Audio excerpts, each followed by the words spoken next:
तीसरा इंडिया का जो मिशन था Chandrayaan 3, it was so you know unpredictably great मेरे ख्याल में। और अगर हम लोग बात करें वहाँ के जो डायरेक्टर्स थे उनसे बोला नहीं जा रहा था, मैंने उनकी मतलब वो लाइव जब देख रही थी तो वो लॉन्च हो रहा था and they were like so happy, आंखों में उनके आंसू थे और वो स्माइल कर रहे थे। And it was a 4 years of hard work and struggle और फाइनली चंद्रयान 2 के फेलियर के बाद, फेलियर हम उसको भी नहीं कहेंगे आई थिंक, क्योंकि वो चांद तक तो पहुंच गया था, सिर्फ लैंडिंग का जो था ना वो इशू था। अब सिचुएशन ये है कि वो लोग इतने ज़्यादा खुश थे, मतलब दे कुडंट इवन स्पीक, उनके वर्ड्स ख़त्म हो गए थे। एंड प्राइम मिनिस्टर मोदी भी पेरिस में थे तब, उन्होंने भी ट्वीट किया और उन्होंने कांग्रेचुलेट किया। फाइनली जो है चंद्रयान सक्सेसफुली जो है वो लॉन्च हो चुका है 40 दिन के बाद जो है उसने होपफुली डेफिनेटली उन लोगों ने जितनी 4 साल की स्ट्रगल की है, मेहनत की है ना, तो definitely it is going to be a huge success for India. और ऑब्वियसली ऑलरेडी जो है ISRO is one of the biggest space organisation in the whole world, लेकिन टक्कर देने वाला नासा को अब। आमना, चंद्रयान 2 की अगर हम बात करें जो 2019 में इसरो ने लॉन्च किया था, सिर्फ लैंडिंग। वैसे टक्कर देने वाली बात नहीं है, ऐसी कोई टक्कर देने वाली बात नहीं है। देखिए, दोनों के बजट में जमीन आसमान का फर्क है और इनफैक्ट अब तो दोनों साथ मिलकर काम कर रहे हैं। मैं आपको बताऊं कि एक निसार नाम के सैटेलाइट पे काम कर रहे हैं इसरो और नासा दोनों मिलकर, और दोनों मिलकर इस मिशन को पूरा करेंगे। इसकी भी लॉन्चिंग बहुत जल्दी होने वाली है, बहुत ज्यादा टाइम नहीं बचा है अब निसार को लॉन्च होने में। नासा के भीतर करीब 30% से ज्यादा इंजीनियर्स जो है, साइंटिस्ट जो है, वो इंडियंस हैं। तो टकराव नहीं है, टक्कर नहीं है, हम दोनों मिलकर काम कर रहे हैं, बेहतरी के लिए काम कर रहे हैं, इस पूरी दुनिया की बेहतरी के लिए काम कर रहे हैं। तो ये बड़ी बात है। से आधा घंटा पहले मतलब जो भी मसाइल पेश आए, लैंड नहीं कर सका था। किलोमीटर्स जो था डिफरेंस था और सिर्फ जो है उनका टेक्निकल इश्यूज, उनका राब्ता मुनक़ते हो गया था, जिसकी वजह से उन लोगों ने कहा था कि सेफ नहीं है। वरना वहाँ पर जो साइंटिस्ट थे उनका प्लान ये था कि वो 14 दिन वहाँ पर स्टे करेंगे, उस पर स्टडी करेंगे और फिर जो है सिचुएशन ये होगी। Chandrayaan 1 was successful and Chandrayaan 2 जो उसका सीक्वल था उसमें कुछ टेक्निकल इश्यूज की वजह से वो लोग वापस आ गए थे। अब सिचुएशन ये है कि इस दफ़ा उनका प्लान ये है कि वो सॉफ्ट लैंडिंग करवाएंगे और अगर सक्सेसफुली 23 अगस्त को सॉफ्ट लैंडिंग हो जाती है तो फिर India would be the 4th country to land on the moon. और ये ऑब्वियसली एक बहुत बड़ी बात है। एक चाइना, रशिया और अमेरिका के बाद अब इंडिया जो है, मतलब आप खुद देख लेना कि मतलब कितने बड़े बड़े कंट्रीज़ के साथ इंडिया का नाम अब लिया जाने लगा है। हम लोग जब बात करते हैं ना, मतलब लाइक आप, मैं या हम में से कोई भी जब बात करते हैं ना इंडिया और पाकिस्तान, तो अब वो सूट नहीं करती बात। India is the 5th largest economy और अभी मैं पिछले दिनों में पढ़ रही थी जिस तरह से वो लोग ग्रो कर रहे हैं और जिस तरह से अभी एक आर्टिकल जो है वो अमेरिकन एक बैंक की तरफ से स्टेटमेंट सामने आई थी कि 2075 में अमेरिका की इकोनॉमी को वो बीट करने वाला है। तो आप खुद देखें कि वो लोग कितने ज़्यादा लॉयल हैं। मतलब इतना पैथेटिक फील करती हूँ ना मैं हमारी मैनेजमेंट को लेकर कि जब पाकिस्तान पे बात आती है ना तो हमारे यहाँ पर सिर्फ 3 से 5 यूनिवर्सिटीज़ हैं जो स्पेस साइंस का जो है ना वो देते हैं, प्रोग्राम जो है वो ऑफ़र करते हैं। और मतलब मैं अपनी यूनिवर्सिटी की बात करूँ, मेरे बिल्कुल साथ में जो डिपार्टमेंट है वो स्पेस साइंस का है एंड इट इज़ पैथेटिक। वहाँ पर कुछ भी नहीं है। बच्चों को इसरो स्पार्को का ही नहीं। आमना, बड़ा अच्छा लगा कि आपने कम से कम ये बात कैमरे पर आके कही है, वरना लोग तो ये बात कैमरे पर भी नहीं कहते हैं। और मैं अक्सर अपने वीडियोस में कहता हूं, शायद बहुत सारे पाकिस्तानियों को मेरी बातें बहुत बुरी लगती हैं, लेकिन मैं अक्सर अपने वीडियोस में कहता हूं कि अरे प्रोटेस्ट करना ही है तो यूनिवर्सिटी के लिए करो, अरे प्रोटेस्ट करना है तो एजुकेशन पॉलिसी के लिए करो, प्रोटेस्ट करना है तो नए कॉलेजेस के लिए करो, इंस्टीट्यूट्स के लिए करो, साइंस के लिए करो। लेकिन इसके लिए कभी प्रोटेस्ट नहीं होते। कभी प्रोटेस्ट में ये नहीं कहा जाता कि हमें जी 4 नई यूनिवर्सिटीज चाहिए, हम कभी नहीं कहा जाता। अच्छा, आप बताइए कि आपका जो स्पेस ऑर्गेनाइजेशन है सुपार्को, उसको हेड करने वाला एक फौजी अफसर है, मेजर जनरल रैंक का। आप बताइए कि एक फौजी अफसर आपके साइंस के ऑर्गेनाइजेशन को, स्पेस के ऑर्गेनाइजेशन को क्यों हेड कर रहा है? कि ठीक वैसी बात हो गई कि टीम तो क्रिकेट की है लेकिन कप्तान जो है वो बना दिया जाए फुटबॉल वाले बंदे को। अब आप बताइए, फुटबॉल छोड़ दीजिए, मतलब मैं कहता हूं कि किसी इंजीनियर, सॉफ्टवेयर डेवलपर को बना दीजिए जी कि आप आज से क्रिकेट टीम के कप्तान है। ठीक है, ऐसा आप लोगों ने किया है। तो मुझे लगता है कि जो आप लोग हैं, यूथ है, इन लोगों को ज्यादा फोकस करने की जरूरत है कि आप प्रोटेस्ट करेंगे नहीं भाई, ये क्या हो सकता है? आप हमें ऐसे कैसे आप हम पर थोप सकते हो? तो चलिए, बड़ा अच्छा लगा कि कम से कम आपने कैमरे पर आकर ये बात कही। पता आप यहाँ मतलब हम लोगों ने, आप लिटरली मैं आपको बताऊँ, मैंने जब इस नीश पर काम करना स्टार्ट किया था तो there was a project by ISRO, मुझे नाम तो आई थिंक गगनयान था।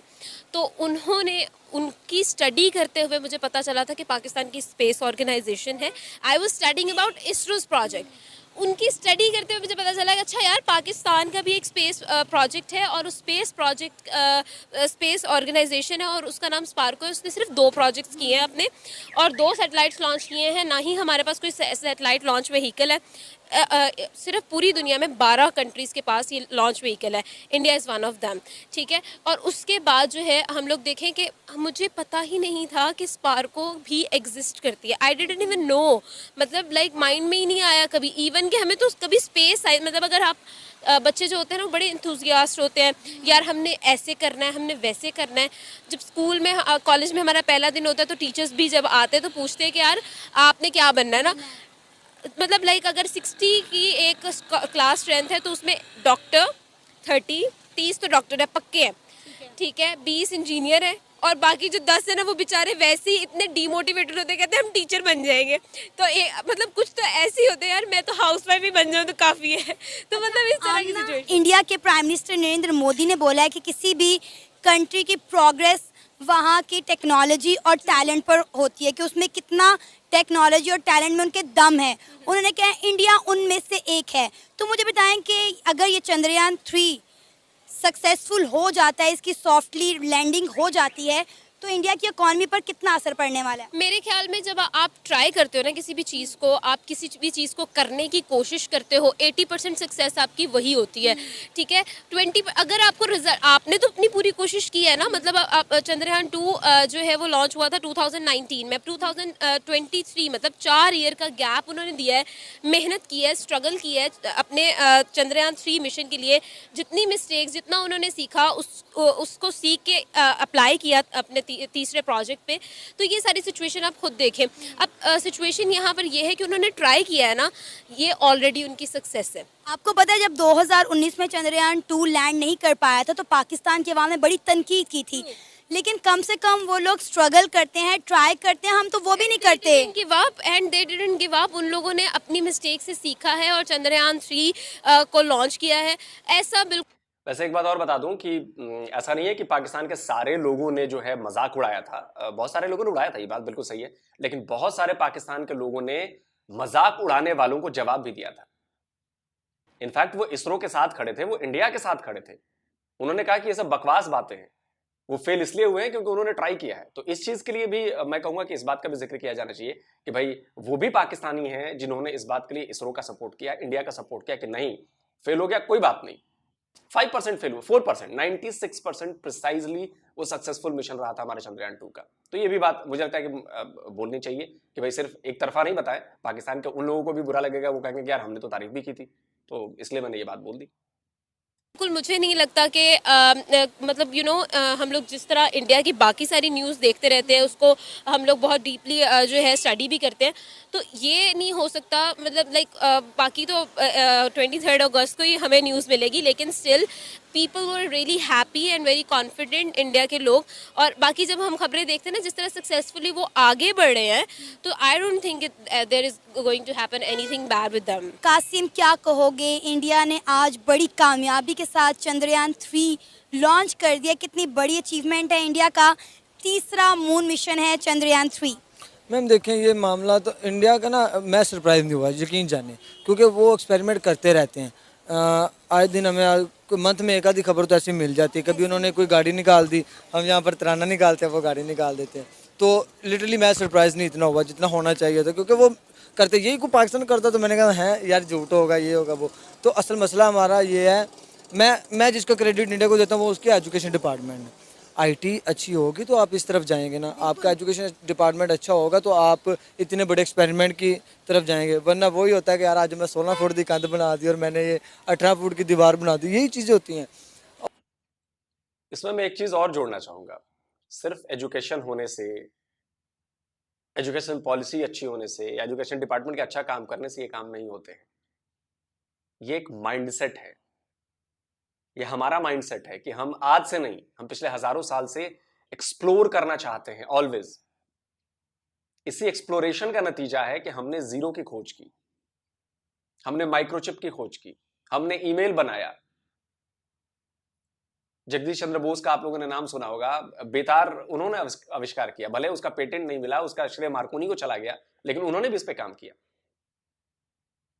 हमने बड़े बड़े चीज निकाले भाई। तो ये आज की बात नहीं है।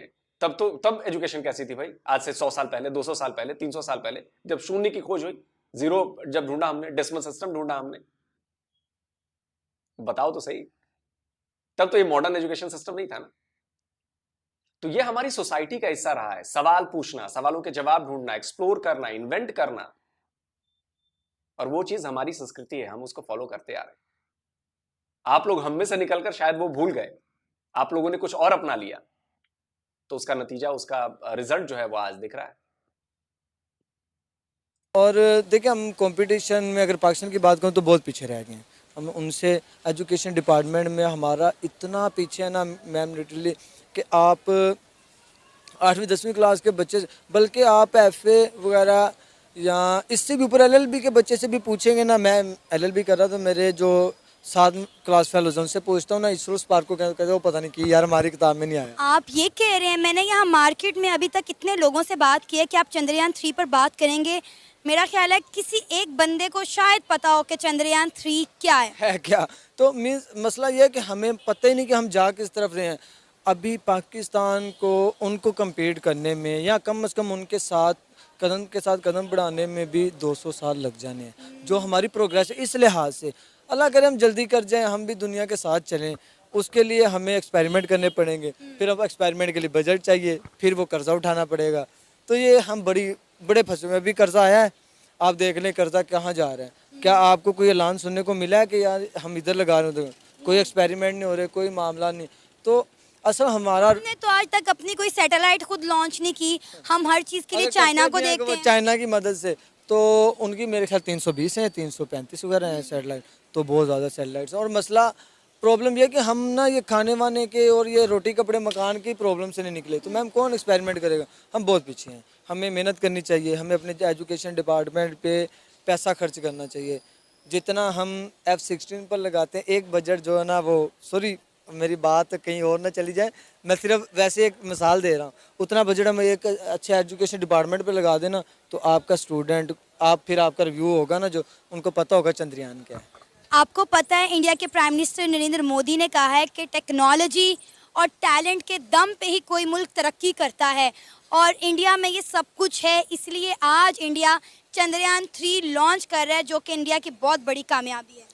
मैम सॉरी टू से, अब हम तो इंटरनेट का पैकेज भी लगाते हैं ना, तो मैं अभी नाम नहीं ले सकता कि क्या क्या देखने के लगाते हैं। हमारी जो IQ लेवल है, जो सोच का लेवल है, यकीन जाने वो फुट 1 पाँव से नीचे है। यकीन हकीकत यही है। आप इंडिया का नाम किसी गांव में ले लें, वो कहते हैं यार तू तो सारा दुश्मन है, मारने तक जाएंगे। आप उनको समझाओगे यार ये देखो, वो क्या था ना, हमने दुश्मन के बच्चों को पढ़ाना है, वो पहले आप तो पढ़ दो। दुश्मन के बच्चे पढ़ के चंद्रयान चढ़ा रहे हैं, हम यहाँ पे जो पढ़ता है वो खुद जात बन जाता है। जब 2019 में इंडिया ने अपना चंद्रयान 2 मिशन लॉन्च कर दिया है, क्या कहेंगे? पूरा भारत इस वक्त खुशी से नाच रहा है, गा रहा है। पाकिस्तानी कितने खुश हैं, कितने दुखी हैं, बता दें ज़रा। पहली बात तो ये कि मैं इंडिया को कांग्रेट्स करना चाहूँगी इस बात के ऊपर, एंड दिल से खुशी हो रही है कि उन्होंने चंद्रयान 3 को लॉन्च किया है। एंड हम होप भी यही करें कि वो स्मूथ लैंडिंग करें मून पर, एंड इंडिया अपनी हिस्ट्री बनाए एक बार फिर से। और इंडिया वैसे भी हिस्ट्रीज बना रहा है। एंड बीइंग अ पाकिस्तानी की मैं बात करूँ तो मैं उनकी रात को भी वीडियोज़ देख रही थी बैठ के, जो शॉर्ट क्लिप्स आई हुई हैं चंद्रयान को लॉन्च करने की, तो मुझे बड़ी खुशी महसूस हो रही थी कि इंडिया इज़ ग्रोइंग एंड बहुत ज़्यादा वो अपने आप को आगे लेके जा रहा है। एंड अगर पाकिस्तान की बात करें तो पाकिस्तानी अवाम यही बात करती है कि इंडिया ने क्या कर लेना लॉन्च करके, पहले फेल हुआ है, अब भी फेल होगा। तो मेरे ख्याल में कोई पॉजिटिव जेस्चर देना चाहिए आपको दोनों नेशंस को, ताकि कि एक अच्छा मैसेज होता है कि हमने एक चीज़ लॉन्च की है एंड पूरी दुनिया उसको अप्रिशिएट करी है, पूरी दुनिया अप्रिशिएट करेगी, लेकिन पाकिस्तान ये वहाँ अप्रिशिएट नहीं करेगी। अच्छा, अभी क्योंकि हम इस मार्केट में मौजूद हैं, आप भी यहाँ पर हैं, बहुत सारे पाकिस्तानियों से जब हमने इस पर बात करने की कोशिश की तो उन्हें पता ही नहीं था कि चंद्रयान 3 है क्या, इसके पीछे क्या वजह आपको नज़र आती है? मतलब इतना बड़ा मिशन होने जा रहा है, 650 करोड़ का खर्चा किया गया है, 4 सालों की इंडिया की साइंटिस्ट की, इसरो की मेहनत है, लेकिन पाकिस्तानियों को पता ही नहीं है चंद्रयान 3 क्या है। इसकी बेसिक जो वजह नज़र आती है ना हम लोगों को, जो यूथ को नजर आता है, इस lack of knowledge and lack of education. हमारा एजुकेशन क्वालिटी अच्छा नहीं है। अगर एजुकेशन क्वालिटी अच्छा होता, हमने इंटरेस्ट लिया होता, तो हमें पता होता कि चंद्रयान 3 क्या है। 1 2 तो भूल ही जाओ, चलो 3 का तो हमें पता होता है कि ये चीज़ एग्जिस्ट करती है। बहुत कम ऐसे लोग होंगे जिनको ये भी पता होगा कि स्पार्को क्या है एंड इसरो क्या है। आपको ढूंढना पड़ता है लोगों को कि अच्छा आपको स्पार्को का पता है, आपको इसरो का पता है, तो ये काइंड एम्बारसिंग थिंग होती है कि हमें स्पार्को ही नहीं जब पता तो इसरो को खाक जाएंगे। सिर्फ नासा का पता होता है। क्यों पता होता है? वो भी एक लाइन मेंशन की होती है हमारी साइंस की बुक्स में कि नासा ये है, वो ये काम करती है, उससे ज़्यादा हमें कुछ नहीं पता उसका। हमारी हुकूमत की गलती है, हमारा सिलेबस नहीं चेंज करवाते हैं, हमारे बच्चों को नहीं बताते हैं। प्राइमरी में बच्चों को बता देना चाहिए, उनके लिए एक अलग सेशन होना चाहिए इस चीज़ का। सिद्रा, ये 21वीं सदी चल रही है और 21वीं सदी में भी अगर हमारे बच्चों को स्पेस एजुकेशन या साइंस के एजुकेशन के बारे में इल्म नहीं होगा तो ये फिर हमारे सियासतदानों के लिए डूब मरने का मुकाम है। वो डूबेंगे भी नहीं क्योंकि पानी अवेलेबल नहीं है। खैर अभी तो इंडिया ने पानी छोड़ा। मैं भी वही कह रही थी कि इंडिया ने काफ़ी रावी में पानी छोड़ा है, लेकिन क्या करें, एक होता है ना बंदे थोड़ी सी शर्मिंदगी फील होती है, ये प्रोग्रेस कर रहा है, ये प्रोग्रेस कर रहा है। अगर पाकिस्तान में साथ वाला घर प्रोग्रेस करेगा हमें जलन होगी, इंडिया प्रोग्रेस करते हैं ना तो डेफिनेटली हमें जलन होती है। हमें सीखना चाहिए। हम ऐसे ढीठ लोग हैं, हम सीखते नहीं हैं, हम तंज करते हैं, हम उनके फेल होने का इंतजार करते हैं। लेकिन मैं एक चीज़ कहना चाहती हूँ कि इंडिया को इस बात पर प्राउड होना चाहिए कि पिछली बार जो टेक्निकलिटीज़ आई, टेक्निकल प्रॉब्लम आई, इस बार इंडिया ने बड़ा देखभाल के काम किया कि नहीं ये चीज़ ऐसी होनी चाहिए। तो हम कैसे करें, हमें पता ही नहीं है। हम पैसे नहीं लगाते हैं, पैसे लगाएं भी कैसे, हम गाड़ियाँ कहाँ से लेंगे, 400 बिलियन का झंडा कहाँ से बनवाएंगे। ये सारी चीज़ें पाकिस्तान के लोगों के अंदर और पाकिस्तानी अवाम कह लें कि जो हमारी गवर्नमेंट है ना उसने इतना कह लें कि एक किस्म का मेंटल कर दिया है। वो नहीं समझ आ रही कि क्या करना है क्या नहीं करना है। एजुकेशन क्वालिटी सिंध का आई थिंक सो कि एक मिनिस्टर था एजुकेशन का ही था, तो ना उसने बात की, कहते हैं आप एजुकेशन मिनिस्टर हैं, आप जाली डिग्रियाँ लेके फिर रहे हैं। तो कहते हैं डिग्री डिग्री है, चाहे जाली हो चाहे ऐसी हो, डिग्री इज डिग्री। तो आप खुद देखें कि जब एक ऐसे बंदे को पोस्ट पे बढ़ा दिया गया है जिसका ना वो इदारा है, जिसको ना पता है कि मैंने क्या करना है क्या नहीं करना है। आपको पता है इस बार भी जो लैपटॉप्स की स्कीम आई है ना कि स्टूडेंट्स को लैपटॉप्स मिल रहे हैं, वो भी ऐसे इस तरह से मिले हैं कि सिफारिश पे मिले हैं। इतनी शर्मिंदगी की बात है भाई, आप उसकी कैपेबिलिटी पे दो, काबिलियत पे। ये हमेशा होता है, पहली दफ़ा ऐसा नहीं हुआ। इंडिया के प्राइम मिनिस्टर नरेंद्र मोदी ने कहा है कि 21वीं सदी में अगर कोई मुल्क तरक्की करेगा तो वो अपनी टेक्नोलॉजी और टैलेंट के दम पर करेगा। इंडिया तो तरक्की कर रहा है और वो पूरी दुनिया को बता रहा है कि वहाँ पे टेक्नोलॉजी भी है, इनोवेशन भी है, इंफ्रास्ट्रक्चर भी है। लेकिन पाकिस्तान में क्या है? हम कहते हैं पाकिस्तान में बड़ा टैलेंट है, तो वो कहाँ छुप गया है पाकिस्तान का टैलेंट जो पूरी दुनिया को तो नज़र नहीं आ रहा। लेकिन पाकिस्तानी कह रहे हैं हम में बहुत टैलेंट है, आज तक एक अपनी सैटेलाइट हम लॉन्च नहीं कर सके। कैसा टैलेंट है हम में? यही तो टैलेंट है, इनविजिबल टैलेंट है। हमारे पास एक क्लॉक है जिसमें नजर नहीं आता है। हम सिर्फ ये कहते हैं हम ये कर देंगे, हम वो कर देंगे, जब करने की बारी आती है हम ठुस हो जाते हैं। वो जैसे 2 रुपए के पटाखे नहीं मिलते टाइम पे चल जाएगा, लेकिन चलते चलते ख़त्म हो जाता है। यही प्रॉब्लम है कि हमने कभी सीखा नहीं है, ना हमें कभी सिखाया गया है। उनके माइंड्स को इस तरह से ट्रीट किया जाता है कि मुझे ये बड़ी अच्छी चीज़ लगती है, उन्होंने ना हर चीज़ के अलग अलग प्लेटफॉर्म्स बनाए हैं। किसी को डांसिंग का शौक है, अलग प्लेटफॉर्म है, सिंगिंग का शौक है, अलग प्लेटफॉर्म है, किसी को आईडी का शौक है, अलग प्लेटफॉर्म है, किसी को स्पेस का शौक है, अलग प्लेटफॉर्म है। उन्होंने उनके शौक के मुताबिक आप कहें कि इंट्रोड्यूस करवाई हैं चीज़ें। उनका हर मिनिस्टर अपने सेक्टर को बड़े अच्छे से लुक आफ्टर करता है और उसके लिए दिलो जान से मेहनत करता है, लेकिन यहाँ पर ये चीज़ नहीं है। एग्जैक्टली यही तो पॉइंट है हमारा। हमें सिर्फ इंजीनियरिंग कर लो, डॉक्टर बन जाओ, ICS नहीं कर सकते हो, ICOM करके क्या करना है, ये 2 फील्ड्स हमारे लिए रह गई हैं। मैंने ये भी देखा था कि पता नहीं कौन सी स्टेट थी इंडिया की, वहाँ पर जो मिनिस्टर है उसने कहा है कि सिर्फ हम डॉक्टर इंजीनियर नहीं प्रोड्यूस करेंगे यहाँ से। डांसिंग की क्लासेस अलग हैं, उनकी कह लें कि थिएटर की क्लासेस अलग हैं। बच्चे ऐसे शौक रखें, वो अगर स्टडीज़ में नहीं अच्छे कोई बात नहीं है, टैलेंट उनमें होना चाहिए। पाकिस्तान का टैलेंट ऐसा है, गली नुकरों में खड़े हो जाओ, लड़कियां छेड़ लो, कोई जा रही है उसको बोल दो आओ हम आपको छोड़ दें। ये नहीं कहना कि चलो घर बैठ के हम कुछ इनोवेट कर लें, कुछ फ्रीलांसिंग वगैरह कर लें, कुछ ऑनलाइन क्लासेस ले लें, कुछ सीख लें।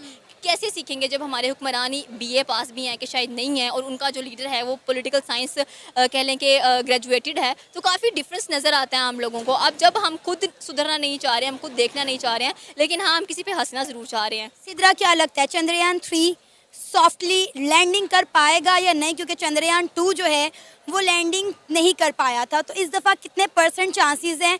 और क्या आप चाहती हो कि चंद्रयान 3 सॉफ्टली लैंड करे और अपना मिशन जो है वो कंप्लीट करके वापस आए? एग्जैक्टली हम लोग बहुत एक्साइटेड हैं, स्पेशली क्योंकि हम प्रोग्रेस देख रहे हैं और इस प्रोग्रेस को हम दिल से अप्रिशिएट करते हैं। एंड हम प्रेयर्स भी यही कर रहे हैं कि इस बार जो चंद्रयान 3 है वो स्मूथ लैंडिंग करे मून के ऊपर, जैसे स्मूथ लाइक बटर नहीं होता बिल्कुल वैसी लैंडिंग करे एंड इंडिया अपनी हिस्ट्री बनाए और चौथे नंबर पर आए।